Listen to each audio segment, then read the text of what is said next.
Good morning दोस्तों। आज काफ़ी दिनों बाद बात करेंगे गुलाब के ऊपर। और ये एग्जीबिशन लेवल रोज़ का 8वां वीडियो है। तो चलिए देखते हैं आज क्या क्या करना है।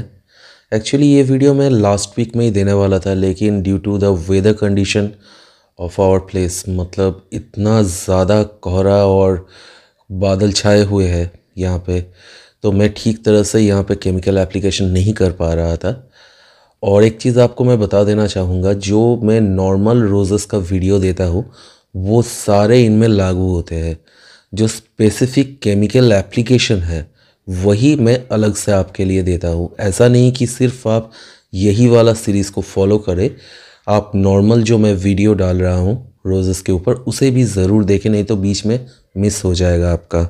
आप लोगों ने एक चीज़ नोटिस कर लिया होगा कि मैंने इन पौधों के ऊपर कोई भी फंगिसाइड का लेप नहीं लगाया है जहाँ पे प्रूनिंग किया है। तो मैंने पहले भी ये चीज़ आपको कहा था कि अगर आपके रूट हेल्दी है तो कुछ नहीं चाहिए। और देखिए मेरे पौधों में लगभग डाईबैक नहीं है, एक डाली पे डाईबैक है, मैं उसे भी आज कट कर दूंगा। ये अगर वेदर कंडीशन मेरा सही होता तो वो भी नहीं होता, ये भी कंफर्म है मेरा। तो अब क्या करें, अब हो गया ये, तो हर चीज़ तो आप अपने हाथ में कंट्रोल में नहीं ले सकते हो। लेकिन हाँ, अगर आपके रूट्स हेल्दी है तो सच में कोई भी फंगिसाइड का या नेल पॉलिश का ज़रूरत ही नहीं है। ध्यान देना होता है कि बरसात के दौरान आपका रूट ख़राब ना हो जाए।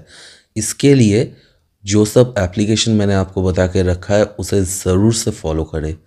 अदरवाइज़ प्रूनिंग के बाद आप देखोगे कि नीचे से शूट तो निकल रहे हैं, लेकिन ऊपर से धीरे धीरे कुछ पोर्शन डाईबैक में ख़राब होते जा रहे हैं। तो आप उसे कट करते हो, फिर से फंगिसाइड का एप्लीकेशन करते हो, तो इससे क्या होता है, ओवरऑल पौधे का जो हाइट आपने अचीव किया था पूरा साल मेहनत करने के बाद, वो काफ़ी हद तक छोटा हो जाता है। इसलिए गुलाब के पौधे में पूरा साल मेंटेनेंस करना पड़ता है, क्योंकि ये अपना ही हिसाब से चलता है और इसके हिसाब को आप अपने हिसाब में कन्वर्ट कर पाइएगा, तभी आप सही शेप के और सही साइज़ के पौधे को अचीव कर पाइएगा। यहीं पे सीक्रेट होता है कि मेरा, अब देखिएगा मैं जो बातें बोल रहा हूँ आपको, ये मैक्सिमम लोगों ने फेस किया है आप में से। क्योंकि बहुत सारे लोग मुझे सवाल पूछते हैं कि इस टाइम पे डाईबैक हो रहा है, मैंने कट किया उसको, फंगिसाइड लगाया, बार बार मैं यही प्रोसेस रिपीट कर रहा हूँ। तो आपने अगर मान लीजिए कि 4 फुट का एक डाली अचीव कर लिया था लास्ट ईयर और उसे कट करते करते आपका बच गया 1.5 फीट, तो एक्चुअल में जो पौधे का हाइट इस साल आपको मिलना चाहिए था, क्या वो मिल पाएगा? बिल्कुल भी नहीं। तो मैंने जिसे अचीव कर लिया उसे मुझे बचा के भी रखना है, ये भी इम्पॉर्टेंट है। इस टाइम के दौरान हफ्ते में एक बार पौधे का गुड़ाई करना, ये भी इम्पॉर्टेंट है। अदरवाइज़ आपके पौधे में बहुत सारा वीड्स वगैरह जमा हो जाएंगे और आप जो खाद डाल रहे हो उसमें हिस्सेदारी बिठाएंगे। तो इसलिए साफ़ सुथरा रखना ज़रूरी है, क्योंकि पुराने पत्ते अगर नीचे गिर रहे हैं उससे फंगस का इन्फेक्शन होने का चांसेस है। तो नीट एंड क्लीन रखिए। और जैसा कि मैंने आपसे कहा था कि अगर कोई डाईबैक ले रहा है डाली तो मुझे उसे कट भी करना है। तो मेरा एक ही डाली पे डाईबैक हो रहा था तो मैंने उसे कट कर दिया। तो अब चलिए इस टाइम पे देख लेते हैं खाद क्या क्या ऐड करना है मुझे। मास्टर्ड केक और डीएपी का सल्यूशन, ये हफ्ते में 2 दिन कंपलसरी है। अगर सूरज सही से आ रहा है तो ये कंपलसरीली दीजिए, लेकिन अगर ओस है या सूरज सही से नहीं बाहर आ रहा है तो उसे रोक दीजिए। ये एक चीज़ चला गया। और केमिकल कॉम्बिनेशन में मैं आपको एक एक करके बता देता हूँ। तो मैंने यहाँ पे 2 पौधों के लिए 500 ml पानी लिया है और सबसे पहले मैं डालूँगा इसमें 1 ग्राम 1261 NPK, जिसे हम लोग मोनो अमोनियम फॉस्फेट भी कहते हैं। दूसरा चीज़ यहाँ पे जाएगा 1.5 ग्राम मैग्नीशियम सल्फेट। तीसरा चीज़ यहाँ पे जाएगा 1 ग्राम अमोनियम सल्फेट। और चौथा और फाइनल चीज़ है 0.5 ग्राम माइक्रोन्यूट्रिएंट। ये 4 केमिकल यहाँ पे मुझे मिक्स करके दोनों पौधों में इक्वली डिस्ट्रीब्यूट करके देना है। आप अपने हिसाब से, जैसे आपके पौधे का साइज़ है उस हिसाब से आप इसे सेट कर सकते हो, लेकिन कॉम्बिनेशन यही रहेगा। तो चलिए अब समझ लेते हैं कि मैंने ये सब चीज़ें क्यों ऐड किया, उसका रीज़न क्या है और इम्पैक्ट मुझे क्या चाहिए इस टाइम के दौरान। एक्चुअल मेरा मोटो है कि इस टाइम पे थोड़ा सा ग्रोथ सही आ जाए, जितने भी ऑक्सिलरी बर्ड फट के निकलने हैं वो सही से निकल जाए, यही मेरा मोटो है। इसलिए आप देखिए मैंने यहाँ पे टोटल 4 मैक्रो एलिमेंट को यूज़ किया है। उसमें से 2 प्राइमरी है और 2 सेकेंडरी है। प्राइमरी में देखिए मैंने यूज़ किया नाइट्रोजन और फॉस्फोरस। नाइट्रोजन को भी यूज़ किया है in the form of ammonia, mono ammonium phosphate 1261 जिसे कहते हैं। वहाँ पे 12% आपका अमोनिया मुझे मिल रहा है, और अमोनियम सल्फेट वहाँ पे भी मैंने अमोनिकल फॉर्म यूज़ किया है। अमोनिकल फॉर्म से जब वो अपने आप को नाइट्रेट में कन्वर्ट करता है तब मिट्टी का जो पीएच है वो थोड़ा सा डाउन होता है, मतलब उसका जो एसिडिक नेचर है वो थोड़ा सा नीचे चला जाता है। अब इससे फ़ायदा क्या होता है, ओवरऑल जो पौधे का ग्रोथ है जो मुझे चाहिए एक्चुअली इस समय पे, कि अगर पीएच मेरा बैलेंस्ड वे पे रहे तो डेफिनेटली ये वहाँ पे हेल्प करेगा। दूसरा मैक्रो एलिमेंट मैंने यूज़ किया है यहाँ पे फॉस्फोरस। 1261 में 61% आपका फॉस्फोरस है जो कि रूट का ध्यान रखेगा। और सेकेंडरी एलिमेंट में अगर देखा जाए तो मैंने 2 सेकेंडरी एलिमेंट को यूज़ किया।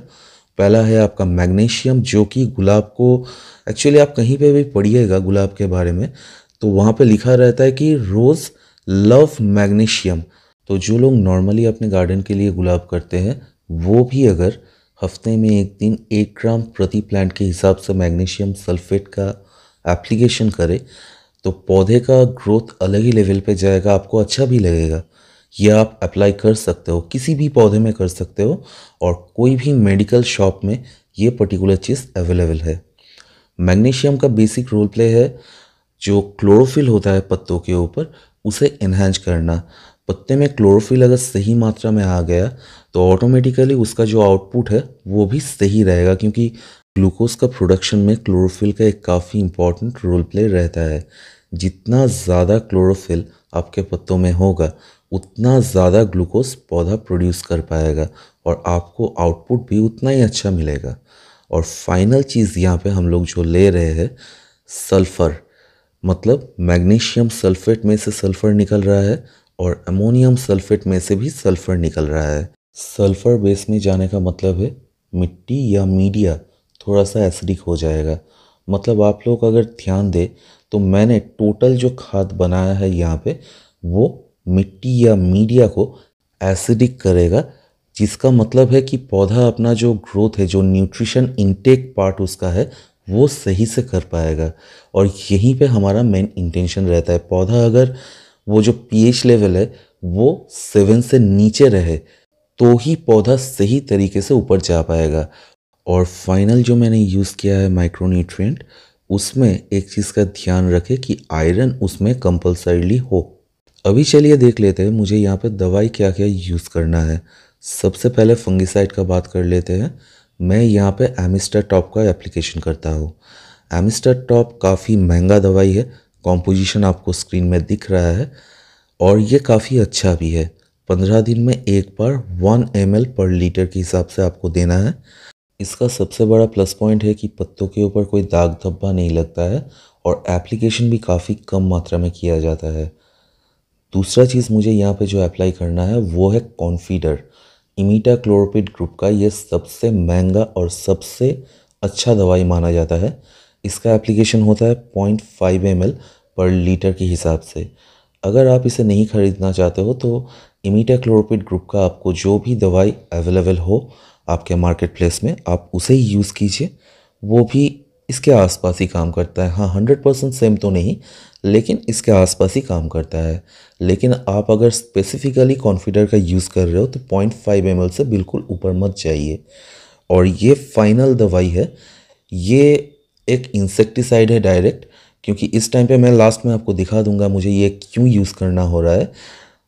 ये पर्टिकुलर कॉम्पोजिशन आपको शायद बाहर ना मिले, लेकिन हाँ ये जो फॉर्मूलेशन है मोनोकोटोफॉस, ये कॉम्बिनेशन का आप कोई भी दवाई लीजिए और इंसेक्टिसाइड के हिसाब से अपने पौधे में स्प्रे कीजिए। मैं लास्ट में आपको दिखा दूंगा किस प्रॉब्लम के लिए इसे स्प्रे करना ज़रूरी होता है। तो ये जो मैंने सब चीज़ आपको दिखाया, स्पेशली केमिकल, अगर आपके लोकल में अवेलेबल नहीं है तो मेरा एक दोस्त है, agritel.com उसका एक वेबसाइट है, आप जाके वहाँ से परचेस कर सकते हो ये सब चीज़, और काफ़ी सस्ते दामों में वहाँ पे ये सारा चीज़ अवेलेबल है। मतलब सस्ता, एकदम प्रिंटेड प्राइस पे वो लोग नहीं लेते हैं, और डिलीवरी भी काफ़ी अच्छा है। आप चेकआउट करने के टाइम पे मेरा एक छोटा सा उसने कोड दे के रखा हुआ है, SG रोज़, आप उसे अप्लाई करके 5% एक्स्ट्रा डिस्काउंट भी ले सकते हो।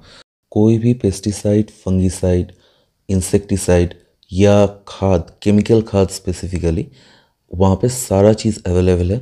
और मुझे इस वेबसाइट का सबसे बड़ा जो प्लस पॉइंट लगता है, आपको अगर पर्टिकुलर दवाई का नाम मालूम नहीं है, आप सेम टाइप के दवाई, जैसे कि मैंने आपको यहाँ पे फॉर्मुलेशन बता दिया, आप वहाँ पे ऊपर में सर्च ऑप्शन में जाके आप पर्टिकुलर बीमारी का नाम लिखो, जैसे कि थ्रिप्स, माइट्स या कोई भी इंसेक्ट का जो भी आपको मालूम है, आप अगर उसे आइडेंटिफाई कर लिए तो आप उसका नाम लिखो, आपको ये खुद ब खुद दवाई रेकमेंड कर देगा, जहाँ से आप आराम से उस चीज़ को सिलेक्ट कर सकते हो।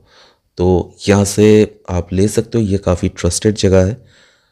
और चलिए फाइनली मैं आपको ये स्प्रे में थोड़ा सा ख़त्म कर लूँ, उसके बाद मैं आपको दिखा देता हूँ कि एक्चुअल में किस लिए मुझे वो पर्टिकुलर लास्ट वाला दवाई मोनोकोटोफॉस या नूवाक्रॉन का फॉर्मूलेशन आपको नहीं मिलेगा शायद, क्योंकि ये काफ़ी पुराना दवाई है और लगभग बंद हो चुका है, हर जगह पे अवेलेबल नहीं है।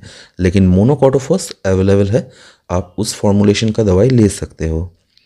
ये देखिए, ये पर्टिकुलर जो आप पत्तों के ऊपर देख रहे हो स्पॉट, एक्चुअली ये स्पॉट नहीं है, नीचे के पत्ते के पोर्शन को एक छोटा सा कैटरपिलर होता है, वो इसे खा जाता है।